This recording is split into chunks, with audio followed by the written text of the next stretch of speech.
Patrick Cooch from the Carlton Footy Club. You're listening to the Coaches Panel. James Walker here from the Brisbane Lions. Jason Johannesson from the Western Bulldogs. Luke Parker here from the Sydney Swans. It's Roy Sloane here from the Adelaide Crows, and you're listening to the Coaches Panel. Max Orr, Melbourne Football Club. This is Nat Fyfe from the Fremantle Footy Club, and you're listening to the Coaches Panel. Hello, friends. There is pretty much a handful of rounds left to go in your fantasy football season. And maybe your year's tracking like the Adelaide Crows, or perhaps it's going St Kilda-like, where it's surprisingly better than you thought. Either way, here at the Coaches Panel, we're hoping to help you with your fantasy football side, regardless of the format and the style that you like to play. As we are now hours out from round 12 getting underway, I thought it'd be good for us to have a quick chat. And joining me on these sneaky round podcasts, I get Kane on every single week. Hello, buddy. Yeah. Mate, I'm good. Yet again, one round is done, and within less than 24 hours of lockout lifting, the partial lockouts of our formats continue on with the Battle of the Bridge getting underway tonight. Yeah, and it's an interesting one to be first up off the bat too, because there's a lot of options that coaches will be looking at both on the premium and rookie front, and we know that the sort of carnage we had in the latter part of the week with players being named or not named, and to think that coaches could be using upwards of all three of their trades by tonight. It's very realistic. Scary proposition going into another 3 to 4 days of footy after that. And we saw coaches probably at the end of round 10 be a little apprehensive as that round 10 went on, going, I'll keep it as late as I can. I'll be okay. We didn't really get stung as fantasy coaches for late outs or surprise omissions or changes, whereas this week we did. We saw a number of players be managed. Draper was the one that probably impacted coaches the most, in the sense of they probably held Gawn, if they did, going, I'll just get Draper's 50, 60, 70, I'll be okay. And then they got stung out that way. So there is another chance, knowing full well that as yet at time of recording, the future fixture is yet to be announced of round 14 and beyond. There is a chance that this management will continue through round 12 and future rounds as we await to see how the AFL fixture these final few months. Yeah, and that's a factor that we keep thinking we might get, and then every day goes by and we don't get it, and we hear differing reports that could be all sorts of things. If we've heard one that all 10 teams that haven't had a bye have a bye in one round, obviously we've heard could be spread out. So obviously it's hard to speculate, but when it does come out, obviously it will have a huge impact on the strategy in these final rounds. Yeah, and look, we're not going to spend a lot of time in this episode so much about the hypothetical scenarios that may play out, because let's be honest, if it is a 10-team bye and everyone's off, that's catastrophic news for the fantasy formats, with the exception of probably AFL Fantasy, will just say, we'll award the average. It's no problem to us. But if you are in DreamTeam or SuperCoach, that could be catastrophic for us. What do you play? Best 5? How does that work? Yeah, well, we know, MJ, the rule makers in those formats, will make drastic changes to help, of course, all coaches. And obviously there'll be some coaches that like them and some that won't, and that's obviously the really tricky part of this crazy season. So obviously we'll keep waiting. We'll see what happens. If you believe it's going to be a 10-team bye, well, it's not going to happen in round 14 because they've already announced that Melbourne and St Kilda will play, and obviously St Kilda is one of those teams that still have to have a bye. Correct. So again, that just pushes it later and later. And again, the later it happens, obviously, the more the strategy changes as well. So we'll wait on that news, and I'm sure once we have it, it will be a really fun podcast getting stuck into that. We will bring you a podcast and an article at coachespanel.tv as we discuss that and everything else. What we do know for the rest of the year, regardless of what does happen, is if you play AFL Fantasy, they have informed us just in the past 24 hours, it's been announced that they're going to continue on the rolling lockout for the rest of the year. So they're going to align themselves in the similar pattern of what DreamTeam and SuperCoach have now done for the past few seasons. And that's purely because the AFL have come out and said teams are only going to get announced at 6:20, 24 hours ahead of the game. And so because of that, you can't do partial or full lockouts, can you? No, it's impossible, MJ, and it makes it really tricky. And I was just looking at the fixture this week, and I know it annoyed a lot of people in the previous round. And, we've got games at 6:10 starting, and then teams come out at 6:20. So that's a bit of salt in the wounds when you're waiting just for that as much information as you can get. Mm-hmm. And we saw some people, Toby Watson was one in particular that a lot of coaches were sweating on, made their moves only for, the teams to come out after that and him not to be named. So we know that's going to happen going forward, and it's going to be really tricky to manage, but I think it's a no-brainer. You had to go to a rolling lockout if that's going to be the case. You can't be locking out with people not knowing half the team. So, again, smart move, and obviously, as you said, AFL Fantasy have it really simple for them when those bye rounds do come up, just awarding average. Yeah, they've made it very, very nice and clinical for themselves, but also for the participants of the game. So, look, hats off to them. I think every format's navigated as best they believe they can, which is well done. But, look, my personal take is I think AFL Fantasy have made it the easiest for coaches that are playing the game, whether the super fans or the more passive, playful, social players, to know what's going on. Let's talk about... There are a couple of big issues for coaches as we head into round 12, which, again, gets underway in just a couple of hours' time at time of recording. There's a big unknown about one of the most valuable players and one of the most highly desired players up until about 2 weeks ago to own. And I'm referring to Max Gawn. Given that extra little bit of time to rest and recover after it was revealed he had a shoulder tear, that was managed through the Crows game, and then, of course, plenty was made about that in the media during the gap of rounds. But then just in the past 48 hours, Kane, news of a potential new injury concern, which may see him not even line up this week against the Magpies. Yeah, well, we spoke about it last week, MJ, and the thought mainly was, albeit, injury cloud for the shoulder, and obviously he played through that Adelaide game. And we were mainly speaking about, moving someone like him on just because he's carrying an injury, but also he was at peak value at that point. Yeah. So that is the good thing in a way for coaches that did hold, is that value is still really, really high. So you've still got plenty of options to downgrade or even, restructure. But again, a second injury now, and we're hearing that it's all but 100% confirmed there will be another condensed fixture block from round 14 to 17. So we're about to go through this again where, 1 week injuries, if the timing's wrong, it's a 2-game miss.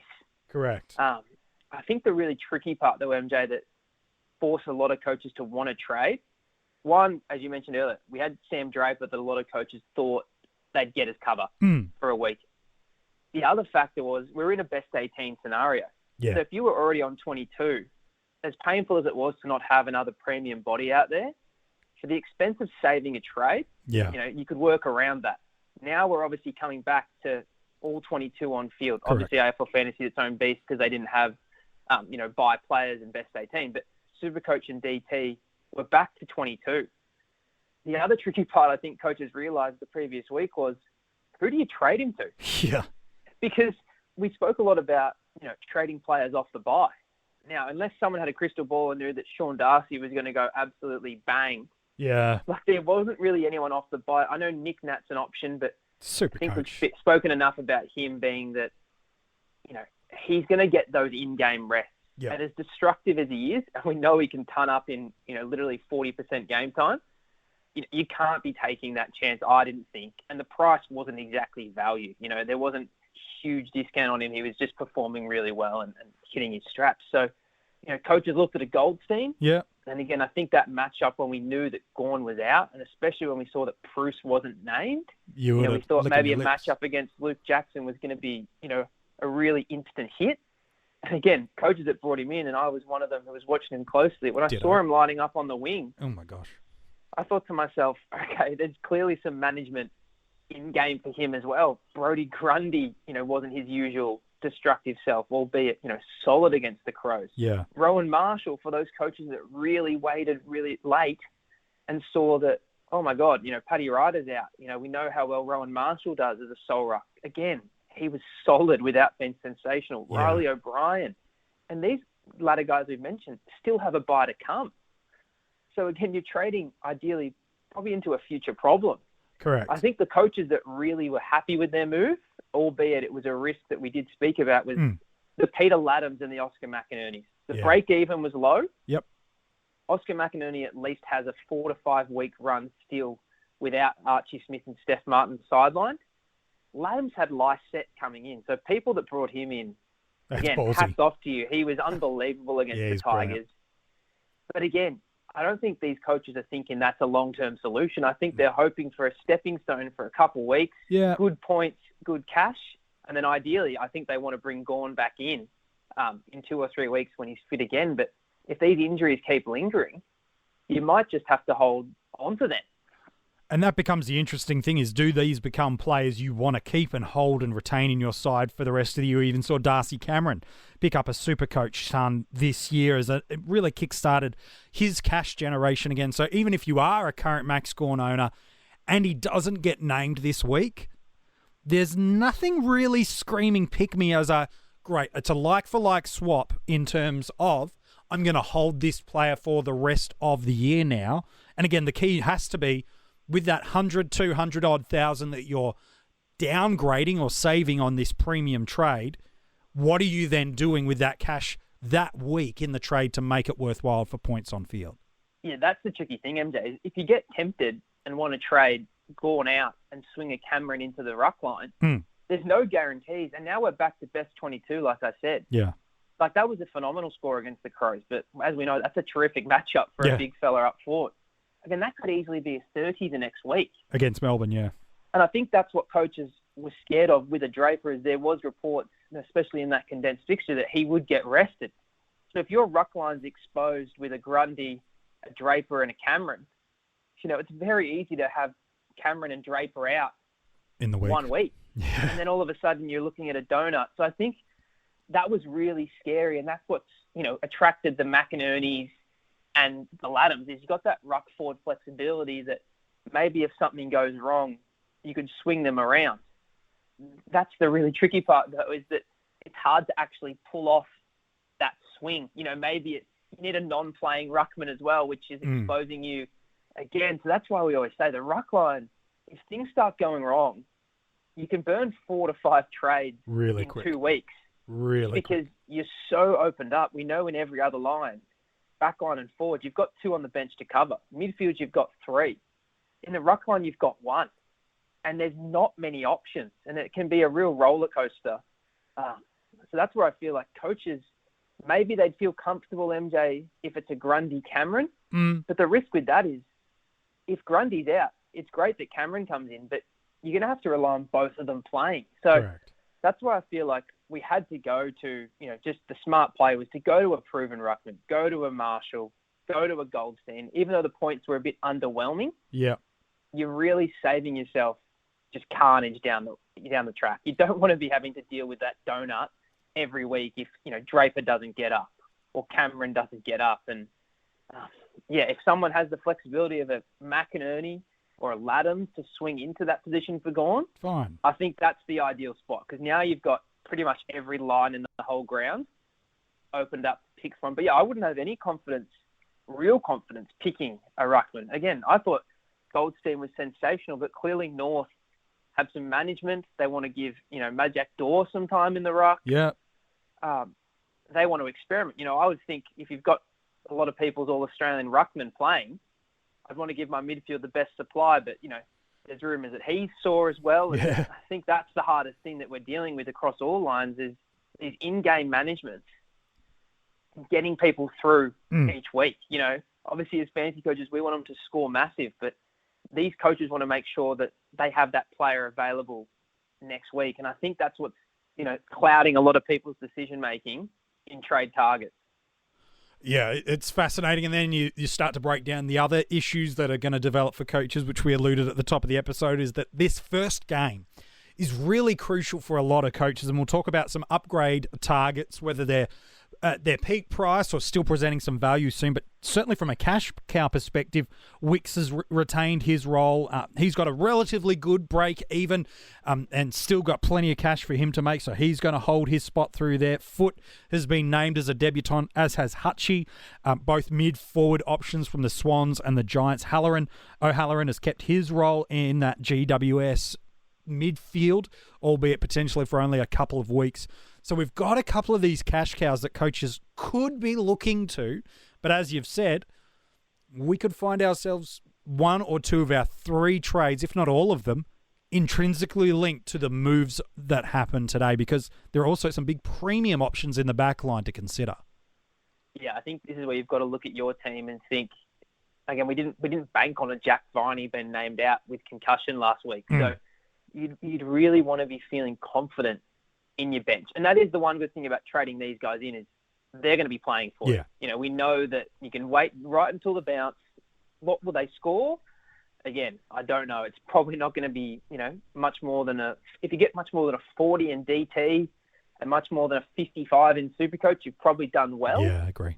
The tricky part is you're going to have to look at your bench. If you've got, dead wood that is not going to be named, whether that's, injury and you've just been carrying them because of the price, again, we're back to best 22, MJ. We can't have that luxury of just going, I can handle a couple injuries. You're going to be staring down 20s donuts. And 30s, You're going to be staring down donuts. So, again, you'd have to be confident. And sometimes, as you know, MJ, eating a donut is fine if it allows you to get that upgrade that you want. Correct. Because you might make 50 points on the upgrade and you won't have a rookie on the field that was only going to score you a 30 anyway. So I'm not opposed to copying one, but you've just got to have to expect that, you're going to have to be confident in the premium you're getting. Yeah. Because, as I said, there'll be a lot of coaches that think, I'm 50-50 on this. I'm happy to wait. Maybe I'll take one of these rookies and just see what happens. Because the tricky part is not so much bringing these guys in. We know they're going to play.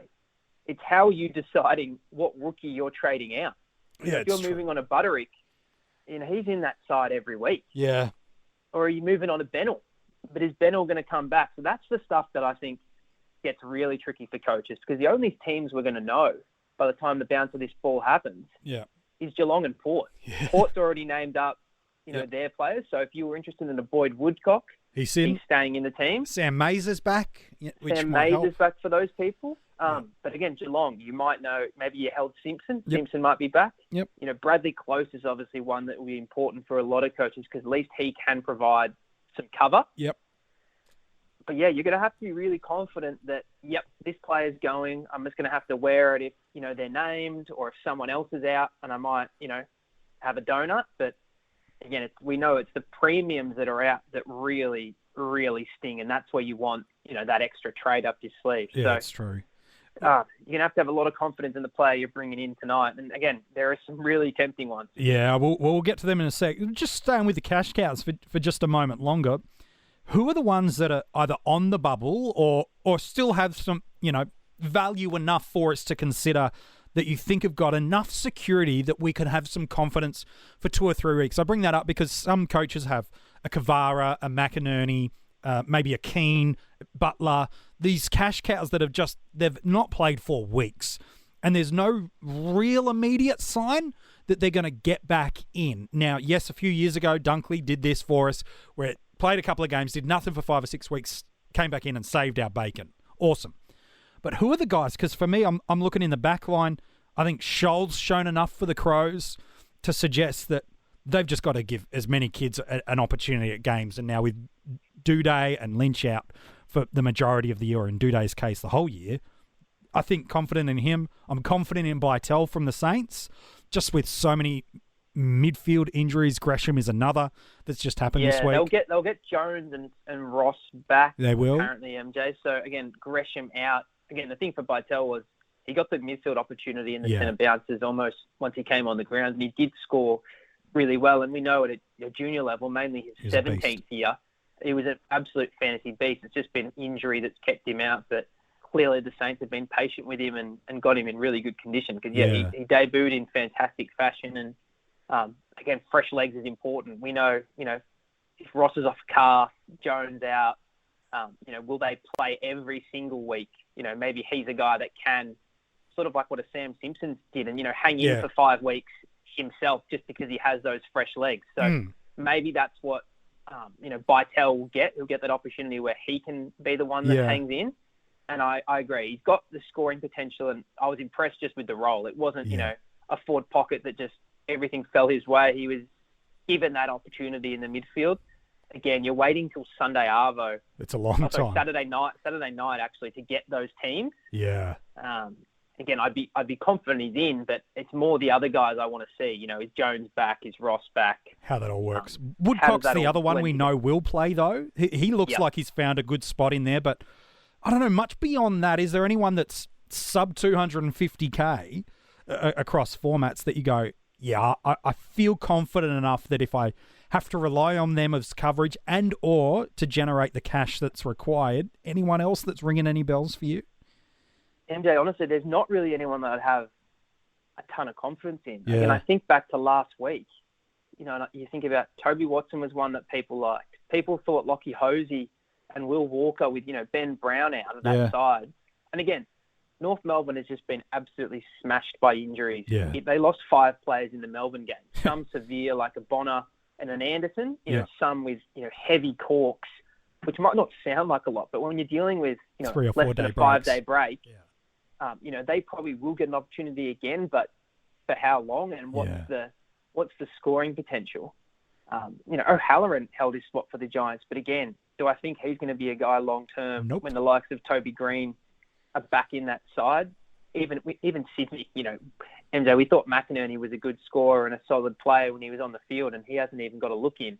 And they've been crushed by injuries, Yeah, so again, I think Wick's obviously named tonight. I do think Vitale should get enough of an opportunity. Yeah, me too. But this is the thing that we spoke about in previous weeks, and I've seen a lot of the community start to realise this may be the way to go. Is why would I move on a Butterick for 110K and trade him? Let's just say we traded him to a Schonberg last week, who a lot of coaches did that move. And again, there was writing on the wall with Sloan and Crouch coming back. Obviously, Crouch has had a setback since then. Yeah. So he might get more of an opportunity. But you're making around 110K on that move. And again, maybe in 2 weeks' time, Schonberg is a donut on your bench. He's just sitting there doing nothing.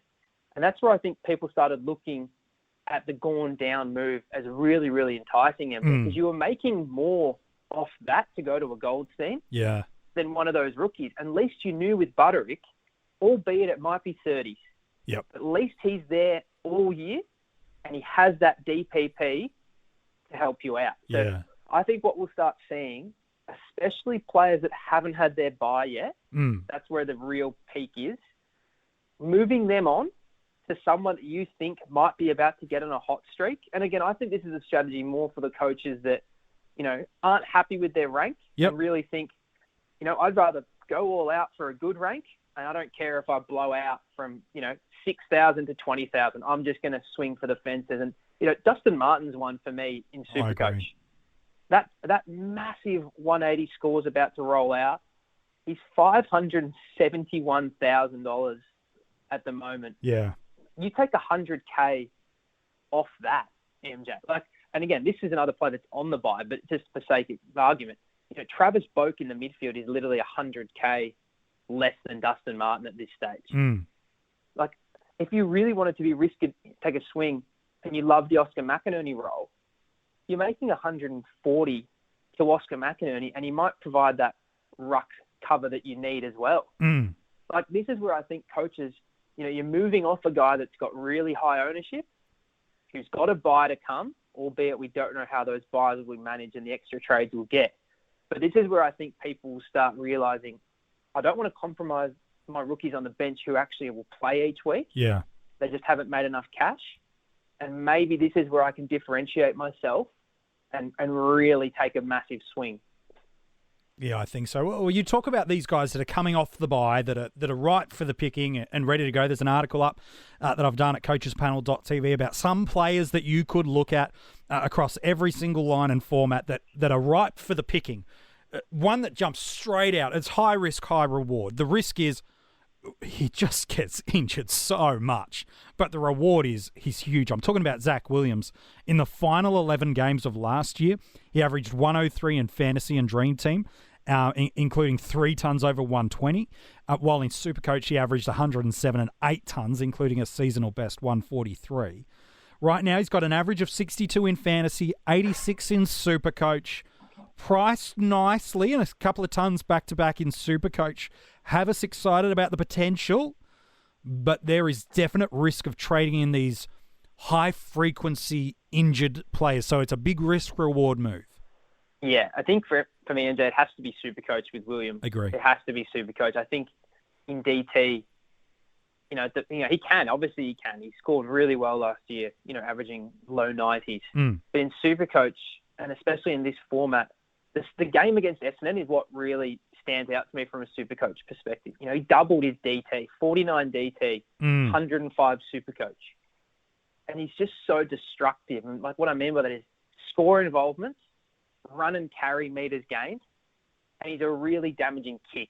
So you're going to get these massive games from him. And in terms of the ceiling, he can pull out massive ceiling games. And I think the shortened game for him only strengthens his impact on the contest. So I think, maybe in years past when he pulled out a 120, in this year's format, I think those might push up to a 130. The tricky part obviously is, again, the body. The body is a massive concern. And the price really isn't crazy value. It's cheap. It's a good amount down from where he started the season. Don't get me wrong on that. It's 80K down. But again, I want clarity on when these buy rounds are, because if there's 3 buy rounds, MJ, that's 3 best 18 rounds where maybe you get away with a Zach Williams injury and you get cover. If there's only 1 big buy round, all of a sudden, if he does a hamstring in a game or gets rested in a game just because he's not, got a bit of a twing in his hamstring, now you could be looking at a 20 on your field. Correct. And again, that's something that I think is really important with this fixture and makes it really risky. Obviously, anyone can get injured. If you're the most durable player, you can get injured. But we do know that for Zach Williams, unfortunately, injuries are almost a staple of his footy career. Every season, there's something. So again, if you're a coach, I think the upside's there. But you're going to have to accept, and whether it might just be a rest for a week. And again, it still hurts you just as much though, MJ, if it's a best 22 round and you've got a premium on the bench and your bench cover might be, a Will Hamill or a Trent Rivers. If you're relying on those guys to fill in for you, it gets really tricky. It gets really tricky. And sadly, it doesn't have, that that mid-back status, which might enable some swinging around. So again, love the upside, especially in SuperCoach. Yeah. But there is massive risk of injury. Oh, absolutely. Look, others coming off the buy round that could be considered. Callum Mills, I really like him. An average of SuperCoach at 100. It's certainly boosted by that 173 back in round 6 against the Tigers. But look, even beyond that in SuperCoach, still 3 other scores of 110 plus. While in AFL Fantasy, he's part of that elite club. We've only really got a handful or 2 of defenders that have actually hit the triple figure marker. So right now he's ranked 7th for total points. A break-even of 91 there, so still got a little bit of potential money there, but he's one that certainly is ripe for the picking. Lloyd and Haynes, they're going to be amongst that top few, barring injuries coming, so they're great to go. So they're options. The one I'm going to see a lot of coaches move on, it's because it's coming off the back of a 185 in SuperCoach and a 139 in DreamTeam and Fantasy, is the move of Rory Laird. He is bottomed out probably a couple of weeks ago, in truth, but the move to the midfield out of necessity back against the Kangaroos really got very noticed by fantasy coaches this week because he was the dominant midfielder in that game in the loss to Collingwood. Yeah, he's a really interesting one, MJ, because there is a role change, and it's not just, getting a lot of the ball, it's actually, where he's getting it. He's getting massive clearance numbers, massive contested ball numbers, and we know that Laird's incredible at running hard, finding space for the outside stuff. So now you're looking at a guy that can really tick every box for a complete game because he's got a really great outside game, and clearly he's shown he's got a really awesome inside game when given that opportunity. The hard thing is with these type of guys, when you've missed that big score. Yeah, you're chasing, aren't you? It feels like you're chasing. Again, you've got a break-even sort of up your sleeve. Again, in SuperCoach, down at 14, MJ. Yeah. So if he goes around, and again, people probably have that expectation now because he's had 2 games in the mids, really, and he's gone 120 plus in both of them. If he's around, 110 the next 2 weeks, you're probably going to make somewhere between, 60 and 70K on that. So maybe you think, I'll ride this wave and I'll see what happens with the buys. Maybe I get enough trades that it doesn't even matter. I've got so many surplus trades that I just move him on. Again, I just always worry when you've got that massive game. Again, we're talking about, it took his average from 93, MJ, to 102. Yeah. To 102. It's huge. And the price went up 47 grand. Again, he's actually above what he started the season at, and he definitely was unders at the start of the season. Yeah. When I look at Laird, though, again, and it's hard because he has a role change, but he's not a high ceiling guy. So when I feel like if I've missed the ceiling game and his price has gone up, I personally, it's hard to jump on. Again, I think obviously AFL Fantasy is probably the one where you'd be tempted just because, you're going to have to get his average anyway. Sure. And his average has taken obviously a really nice, massive jump. It was the highest score of the year in that format. So, again, you've got Sloan coming back. And again, I just think Collingwood, has a bit more free reign. So yeah. I think you do have to put that into it, don't you? Yeah, you've got to look at it. You got Doggies and then Cats. Geelong. Geelong, and again, you saw what they did to St Kilda. They starved them of the ball. And again, it's on a strategy they use against everyone, and maybe they'll play it differently against the Crows. Yeah. But I just think, that's such a massive score that I've now missed. I'm probably going to try to go another direction and just hope that I can get that massive score from someone else. You can get the next leg. Because if you want to look at it purely... Now, SuperCoach is different because of the weighting, the way he wins the ball, the way he uses the ball. There's a lot more variables in it, but he basically doubled what he got the week before against Melbourne in AFL Fantasy and Dream Team scoring with a pretty similar role. And again, North Melbourne, an 81 in that game. Again, perfectly fine scores, but... You're right. I think sometimes we see, oh man, that's like the biggest defensive score of the year in fantasy and Dream Team. I've got to get him because he's value. And he is. But beyond this week, his 3 top scores, and again, it's something we talked about a lot during the ISO footy break with our top 50 Keeper League prospects. We probably should finish off the top few publicly to let people hear as well. But these are the top 3 scores beyond it. 81 against North Melbourne, 87 against Fremantle. Yeah, it's not that great. And 79 against Gold Coast. Now, the past 3 weeks where the role changes hit, 81, 68, 139. I think you'll be okay this week against the Doggies because of the way they choose to use and maneuver the ball. I think we could see another nice 80-plus score comfortably out of Laird. Against Geelong, I'm not as sold that we're going to get another big 80, 90-plus score out of Laird because we've seen it even just in the 2 weeks between Melbourne and Geelong, and Collingwood in terms of the scoring differential. Plus, we will have Sloan and likely Crouch back by round 13.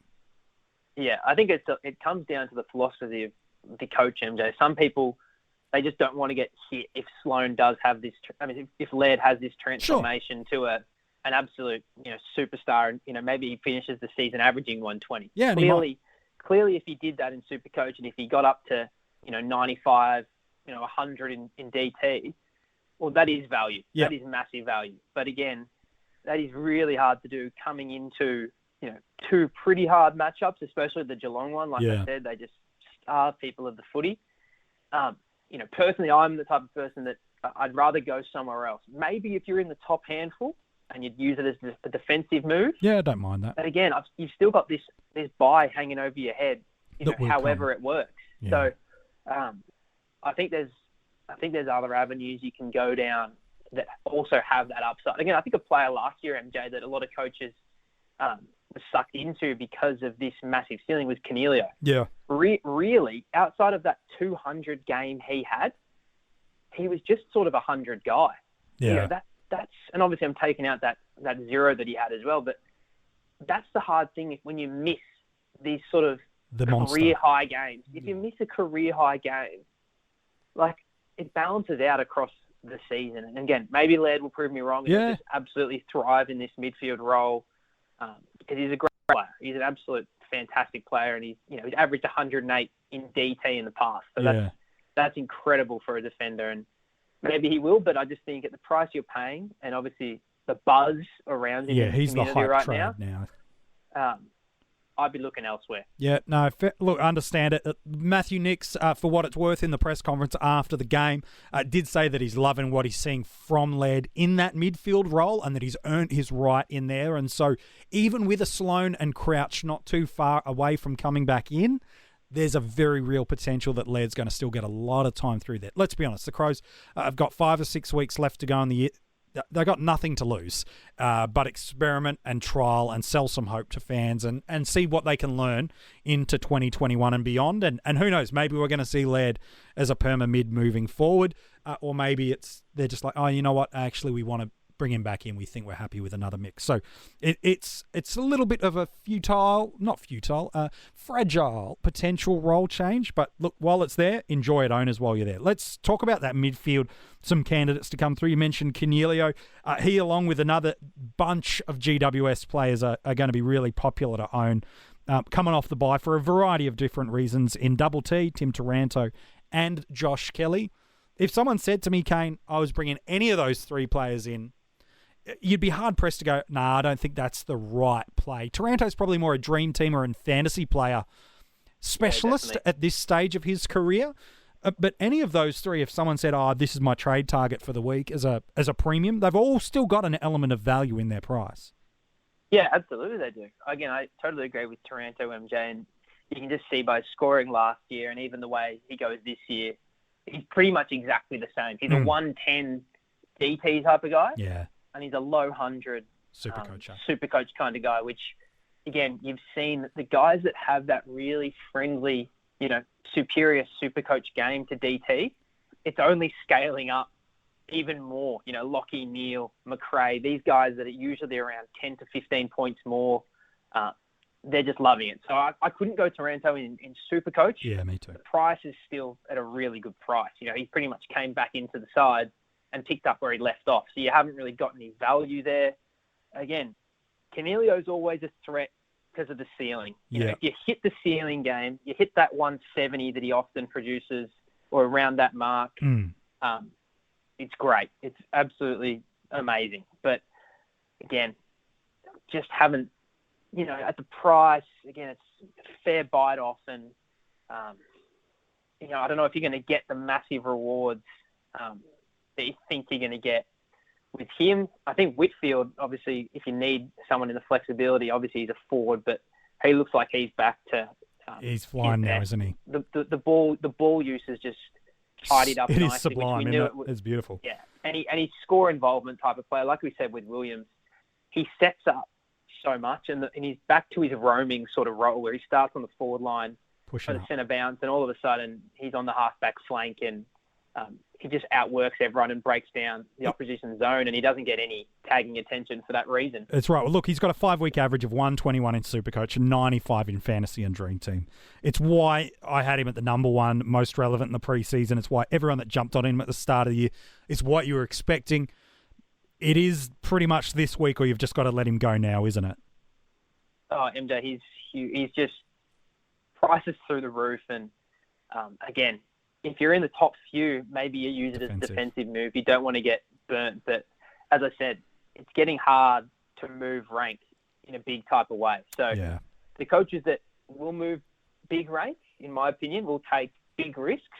And clearly on the other side, you could absolutely blow out. And there'll be some coaches that are in, cash leagues and they want to just try to win that, group of mates they're in. Yep. But I think if you are really serious about, you're at 5,000 now and you want to get to the top 1,000. You got to do something different. You've probably got to, differentiate yourself. And at the start of the year, if you weren't a Whitfield owner and you had that concussion, that's how you made up big points. Obviously, we're not hoping for injury, but just going a different path. And I think one person that will be interesting for people, MJ, is less than 3% in SuperCoach, and he's only had 2 sub-tons, is a Luke Parker. Yeah, I like him. Again, know the ball, which was obviously the concern for him or Lloyd. Again, Collingwood, it was just his ball use. Yeah. Again, he had a good DT sort of game, and usually he's a guy that, it translates pretty well to SuperCoach, and it was just a little untidy. So to get him at 530, averaging 106 with, the Richmond game was just a complete outlier. And again, Collingwood was slightly underwhelming, but the rest of them are all really 107 plus, and there's a 140 in there and a couple 120s. And we know in the past he has that ability, and really with no JPK, there's no one else. Yeah, he absolutely is the guy. Well, he's a top 10 total points in AFL Fantasy and just outside the top 10 for average in AFL Fantasy as well. So it's certainly not just a SuperCoach pick, albeit that's the format where he's certainly doing the best so far.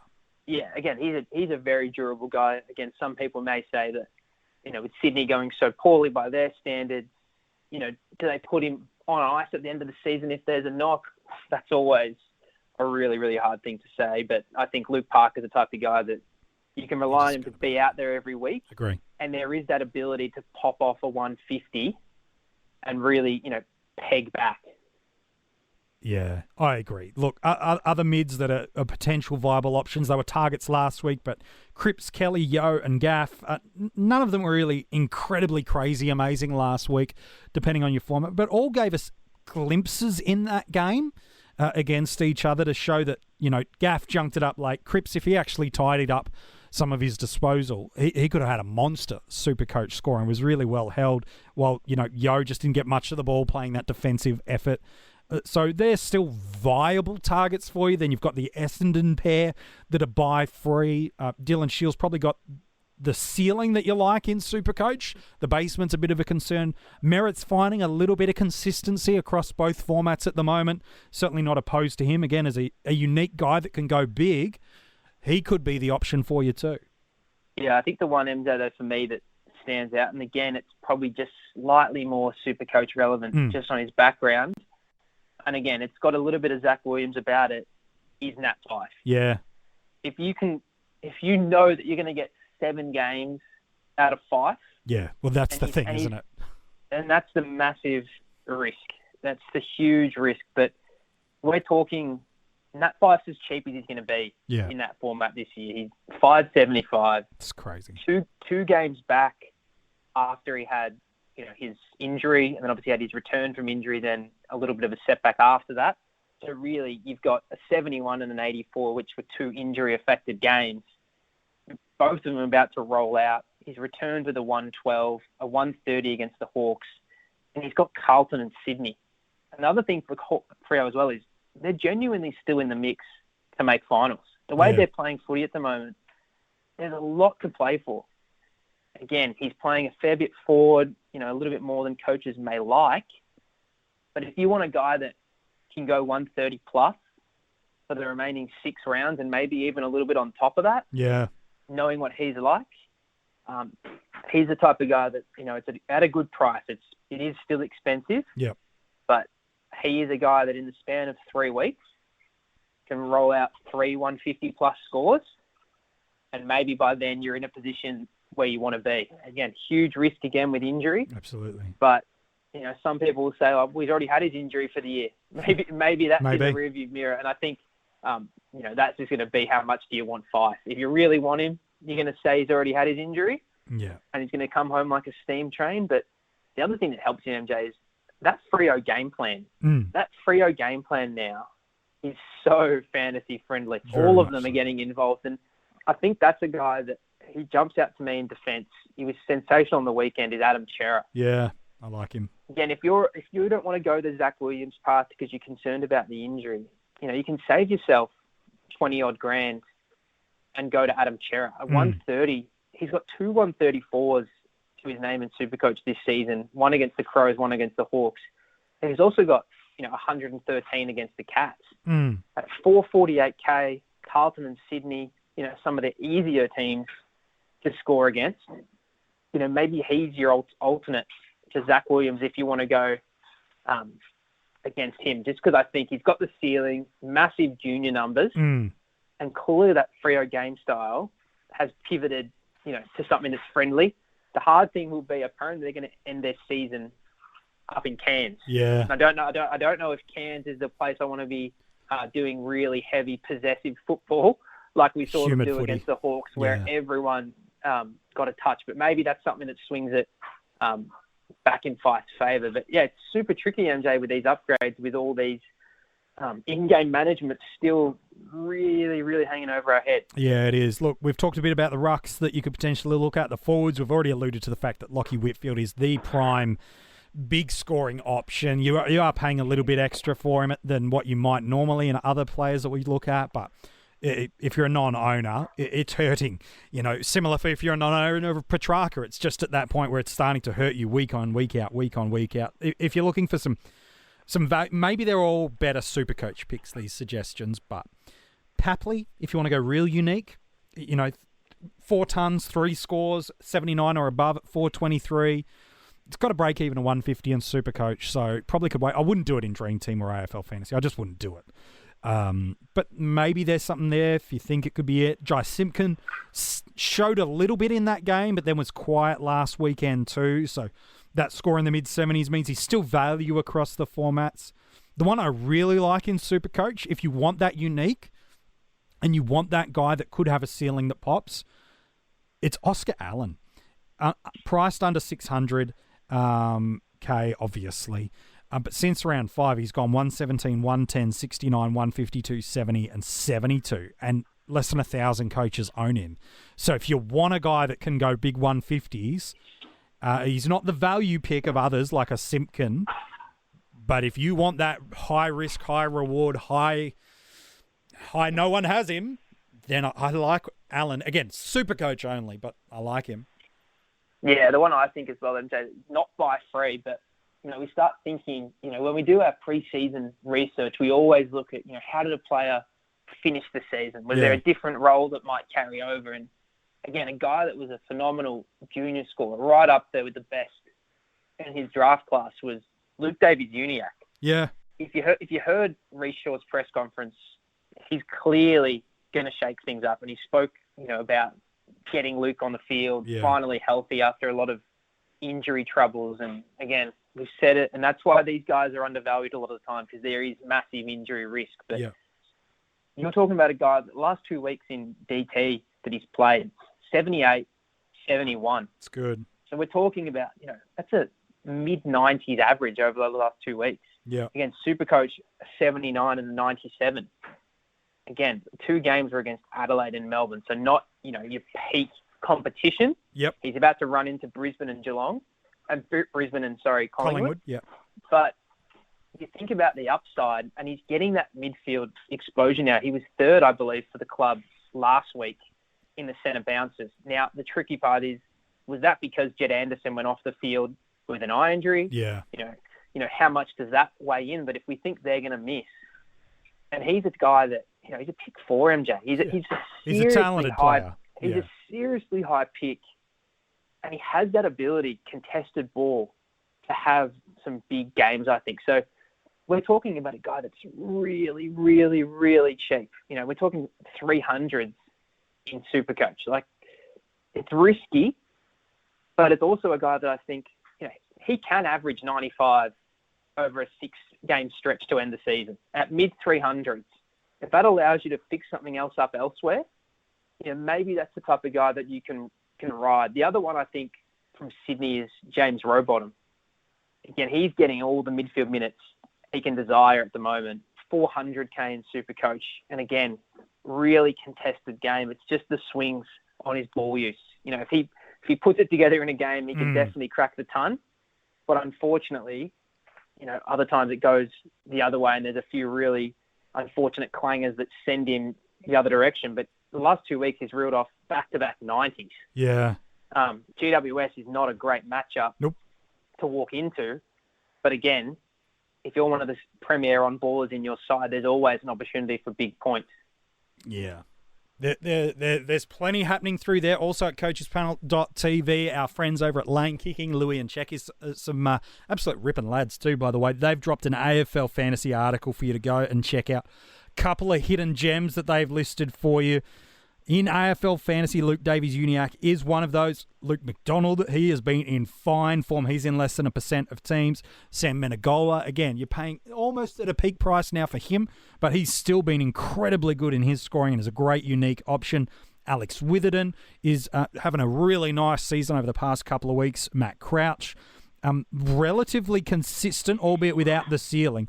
So there's a couple of options for us there to look at that are decent scorers with low options. And while you don't want to pick a unique for unique's sake, as we've talked about a few times, Kane, over the number of years, but definitely over this episode too, is, man, if you're going for a league win or you're going for rankings, there's got to be some differential in your side. Otherwise, you're just never going to advance your team up the ladder or through those rankings, because even if you've got all those big, strong players, that's great, you're scoring well, you're just not making up any ground. Yeah, well, it's funny, MJ. I think those in-game refs, they've actually helped that lower tier of player. Not very low, but I think of those guys that are mid-tier. Like, I look at what Trent Dumont's doing this season. Yeah, good call. And he's flying. Again, Menegola is that sort of similar guy for the sort of yeah, he's not, Dangerfield, Duncan, these type of elite guys that people think of for a rest. But look what happens when he gets those extra midfield minutes when they, rest forward like a Dangerfield has. They go absolutely through the roof. So there will be a player, again, that has that red-hot finish to the end of the season. We know Jared Lyons was one last year when he got, settled into that midfield unit at Brisbane. He flew home, and he's having a great season this year. The hard thing is it's really tricky for us to look at the data and find who's getting that role because there's such wild swings week to week, and there's so many players coming in and out of the side. So I think, finding that player has been more difficult than ever. Luke McDonald, if anyone got on Luke McDonald a month ago, that's your dream scenario. But as I said, when you've still got 10 teams with a bye up their sleeve, you're trying to not look at those guys as much as possible. You're trying to find someone buy free. And as we've spoken through all those options, there are some good ones, but there's nothing I don't think that's screaming, this is the guy you have to get this week. Yeah, no, it's fascinating. And again, we don't know what the next couple of weeks. We know what round 12 looks like. We know what round 13 looks like. There's some hints dropping across about how round 14 could play out. But then what the next month after that? We just don't know. We're flying blind a lot. Do we get more trades? Do we hold with what we've got? Do we do a big chunk of multi-buys? Do we get 3 smaller rounds? There's only a little bit we know. What we do know for a couple of formats in AFL Fantasy and Ultimate Footy, at the completion of this round, you will get some brand new dual position players. And there's a couple that do have coaches relatively excited about. You'd think Dane Zorko's pretty close to picking up forward status across both those formats. And also Patrick Dangerfield might just have done enough too, Kane, to sneak in that forward eligibility across those formats, which would be a huge boost to their owners towards the back end of the year. Yeah, well, that's always the interesting factor. With AFL Fantasy, you've got to plan that there's going to be some big options. I don't think too many people are banking on a side bottom being available as a forward. So you think by the end of the season, if we get a Zorko and potentially, one other, whether it's a Dangerfield or Fife would have to be close, albeit he's starting to drift back more into the midfield as he gets, confidence in his body, and the club does as well. So you're probably going to have half of your forwards, in your dream side, be guys that were additions in the middle of the year. Yeah. So it becomes really, really tricky, and I think that's where, people will probably start looking at moving on. The Bailey Smiths. If Simpkin can't bounce back, they'll start moving on these guys just as a bridge to get to these guys that are, absolute superstars. And all 3 of those guys, especially Zorko in a DT sense, we know what he can do when he gets on a tear. And it's amazing since he came back from his injury. He's been lowest scores 72, and he's actually improved every week. 72, 78, 88, 88, 94, and then an absolute huge score of 115. Yeah. And MJ, we haven't even factored in what that is in the old last year. That's nearly on a mid 140 last week, with the rest of them being 110. And we know with his tackling game, he kicks more than he handballs. He kicks the scoreboard. He goes under the radar. He doesn't get any attention now, drifting between that forward and midfield line. So, I think he's a guy that's going to be right on everyone's radar. Again, hard thing is big scores behind him, so you're not getting that value you got. When he did that injury against the Crows 4 weeks ago, but again, that's why people go early on these type of guys with the hope that we get that big score. And again, last week it was Zorko and Laird. There've definitely been more, and that's why we always, I guess, encourage that. Just diversify what you're looking at. Maybe Laird is the perfect guy for you. Yeah. But next week there'll be a new Laird, as we all know. That's how the game goes. Correct. So I want to be on that guy. The hard part is just who is it. Yeah, that is the big question for coaches. Who is going to be the guy that in 4 days, 5 days' time, everyone's going, I want that player. Who will it be this week? And that is an excellent question. The coaches are trying to figure that out. I've got some thoughts, but I'm not certain. But that's just me. It's tricky, MJ. It's very, very tricky. And as I said, this condensed fixture just made it so much harder because the roles are not consistent at all. Yeah, exactly. They're just not consistent at all. And maybe matchups is something, but even then, we're only a couple of weeks in advance. So at the same time, it's a lot of fun, a lot of different stuff It's a good challenge to work through. And I do think we will get more trades. That's just my gut feel. I think I do too. Too many people playing this game. So that's why I would encourage, don't leave anything on the table. Even if you're getting down to, low single-digit trades, if you've gone crazy in the format, just keep pushing, and I'm sure you'll get some help because, no one knows what these buy rounds are going to be yet. Nope. And, you've just got to be cool in that scenario. And I think the one that will be a massive factor, MJ, is keepers and drafts. Oh, that's just luck, isn't it now? Yeah. It's going to be a massive factor. And I know a lot of coaches were smart enough to be trying to be, negotiating a few trades and bringing in the guys that have already had their buy. Mm. And I think that was really, really smart coaching. I think that's something that everyone's cottoned on to now. But, there's going to be a lot of really interesting things that come out. And I really can't wait for this fixture to come out, MJ, and we can just absolutely dive into it and work out what the best strategy will be. Certainly something we do the moment that the fixtures landed, and we've actually had more than 10 seconds to kind of process what it means. We'll get back into the studio. Be sure to chat about what that fixture looks like. And another sneaky podcast that I can guarantee is going to land before the end of round 12 is this. If you look across the formats and you see who's the current rankings leader, firstly, well done to our very own Fox getting the DT top weekly score. He's now into the top 5 of Dream Team. Rids, he's still, I think that's 5 weeks in a row now, 4 weeks in a row he's been the leader of Dream Team. He's having a ripping year in that format as well. What we will be bringing for you, though, and the reason I bring it up is this, is there are 3 leaders across our 3 salary cap formats, and over the weekend, you're going to hear from every single one of those leaders. It'll be the number ones podcast. Who have they got in their side? What are their strategies? And what cat's out of the bag and advice are they prepared to share with us? Or are they just going to absolutely close up shop and give us nothing to help us through? That podcast is dropping in for you across this upcoming weekend. Kane, appreciate your thoughts today, mate. No worries, MJ. You definitely buried the lead there. We should have started the show saying that's on its way. That's got me very excited. Yeah, no, I'm keen to just draw out some wisdom from our current leaders. Some of them have held this number 1 spot or a top 10 spot for big chunks of the year. So we're going to find out what their teams are. I'm going to ask in SuperCoach and Dream Team how many trades they've got left too. I want to find how much information are they prepared to give us, or how closed are they going to be?